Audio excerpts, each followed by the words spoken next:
તો અમદાવાદમાં ટ્યુશનિયા શિક્ષકો સામે પણ કડક કાર્યવાહીની માંગ ઉઠી છે। અમદાવાદ એજ્યુકેશન ગ્રુપે અમદાવાદ ડીઈઓને ચેતવણી આપી છે। શાળામાં નોકરી કરતા અને ટ્યુશન ચલાવતા શિક્ષકોનું લિસ્ટ આપવામાં આવ્યું।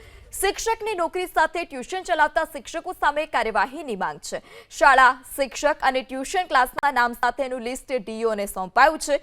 શાળાના શિક્ષકો પગાર સાથે ટ્યુશન કરી રહ્યા હોવાની પણ ફરિયાદ કરાઈ છે। અગાઉ 3 જુલાઈએ પણ શિક્ષકોનું લિસ્ટ અપાયું હતું। આવેદન બાદ પણ કામગીરી ન થતા બીજા 50 શિક્ષકોનું જે લિસ્ટ છે તે આપવામાં આવ્યું છે। અંદર અને ખાસ કરીને અમદાવાદની અંદર જે શાળાઓની શિક્ષકો ટ્યુશન કરી રહ્યા છે એનું આ બીજું લિસ્ટ, અમે પહેલું લિસ્ટ ગત 3જી તારીખે આપ્યું હતું 50થી વધારે શિક્ષકોનું। આજે ફરીથી બીજા 50થી વધારે શિક્ષકોનું લિસ્ટ આપી રહ્યા છીએ।